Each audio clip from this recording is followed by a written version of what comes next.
देखिए, पार्टी की योजना के अनुसार सारे जो वरिष्ठ मंत्री हैं देश के अलग अलग हिस्सों में जा रहे हैं। और कल केंद्रीय गृह मंत्री अमित शाह जी देवघर के दौरे पर रहेंगे।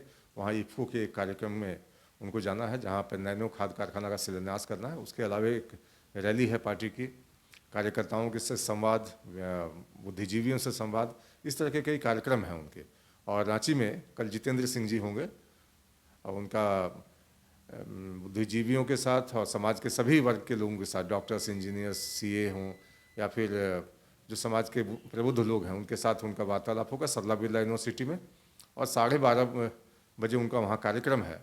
लगभग 2 बजे तक वो कार्यक्रम चलेगा, क्योंकि जो प्रबुद्ध लोग आएंगे, जितेंद्र सिंह जी के भाषण के पश्चात उनकी ओर से भी प्रश्न उनसे किए जा सकेंगे। और 3 से 4 के बीच प्रदेश कार्यालय में होंगे। प्रेस कॉन्फ्रेंस में संवाददाताओं के सवाल का जवाब और अपनी ओर से जो बातें रखनी है वो सारी चीज़ें होंगी।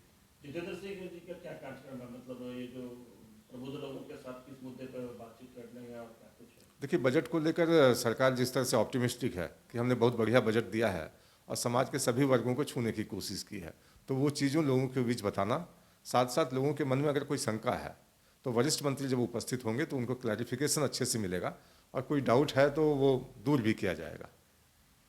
अगर अमित शाह के दौरे की बात करें तो आगे दिनों में ही चाईबासा कोल्हान में उनका दौरा हुआ था, अब फिर संथाल में हो रहा है, देवघर में जो दौरा हो रहा है, तो क्या लग रहा है 2024 की तैयारियों को लेकर के ये दौरा है या? देखिए, आपने देखा होगा कि पार्टी के कार्यक्रमों की एक विशेषता होती है कि हमारे कार्यकर्ता सालों भर जनता के मुद्दों को लेकर सड़क पर होते हैं, संघर्ष करते नजर आएंगे। और जो वरिष्ठ नेता हैं उनका भी दौरा लगा होता है, किसी न किसी जिले में, किसी मंडल तक उनका प्रवास होता है। तो अमित शाह जी अभी चाईबासा आए थे, वहाँ भी विजय संकल्प रैली थी। और संथाल परगना की एक सीट जो हम पिछले लोकसभा चुनाव में हार गए थे, वहाँ किस तरह से हमारी योजना आगे बढ़ेगी उसको लेकर कार्यकर्ताओं के साथ चर्चा होगी। और आप ये कह सकते हैं कि 2024 की तैयारियां हमने शुरू कर दी हैं। और जो झारखंड में जो 12 सीटें थी उसको 14 तक ले जाने के लिए हम पूरा प्रयास करेंगे। क्योंकि अमित शाह पार्टी के चाणक्य कहे जाते हैं, रणनीतिकार, मुख्य रणनीतिकार, अध्यक्ष, राष्ट्रीय अध्यक्ष आपके जेपी नड्डा हों, लेकिन चाणक्य की भूमिका खुद अमित शाह जी ही निभाते हैं।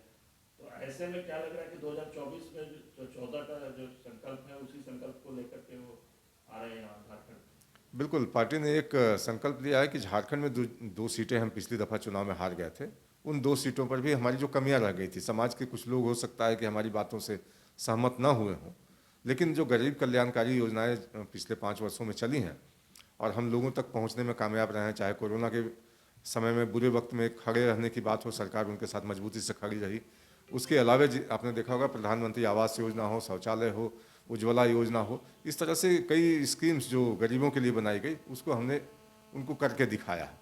तो एक वो हुआ। उसके अलावा सरकार की जो भावी योजनाएं हैं, किस तरह से देश को सशक्त करना है, कैसे देश आज 5वीं सबसे बड़ी अर्थव्यवस्था बना, आगे के लिए क्या सपने हैं, कैसे साकार करना है, इंफ्रास्ट्रक्चर के क्षेत्र में हम कौन से बड़े निवेश करने जा रहे हैं, शिक्षा के क्षेत्र में क्या बदलाव होंगे, ये सारी चीज़ें हैं जिसको हम जनता के बीच रखेंगे। और निश्चित रूप से जनता उन बातों को स्वीकार भी करेगी, क्योंकि हम लोगों ने किया है, सिर्फ कहा नहीं है। लेकिन विपक्ष का आरोप है कि वो दोबारा आ रहा है, 4 बार आया, 5 बार आया, उससे कोई फर्क नहीं पड़ता है, क्योंकि जिस तरह से यहाँ के जो ज्वलंत मुद्दे हैं उन पर वो कुछ खास बोल नहीं पा रहे हैं। 32 का मुद्दा हो, चाहे और भी अन्य जो मुद्दा है, कहना कि केंद्र को हमने भेजा है, केंद्र क्यों नहीं कर रहा है? केंद्र तक तो पहुंचा ही नहीं। अब आप समझिए कि कितनी बेवकूफ़ी भरी चाल थी ये राज्य सरकार की। और एक बात आप कह सकते हैं कि अपनी जिद पर अड़े हुए थे मुख्यमंत्री कि विधि विभाग के मंतव्य के बाद भी, आज तो सारा कुछ स्पष्ट हो गया अखबारों में कि विधि विभाग के मंतव्य के बाद भी अगर मुख्यमंत्री उसको फॉरवर्ड करके राज्यपाल महोदय के पास भेजते हैं तो वही होना था जो हश्र हुआ उसका। अब भारतीय जनता पार्टी पर हर बात के लिए दोष देना, अब मैं समझता हूँ उनकी कलई खुल चुकी है। और जो बेपर्दा हुई है वो उनकी चाल, तो निश्चित रूप से उनको अब खिसियानी बिल्ली खंभा नोचे वाली स्थिति हो गई है।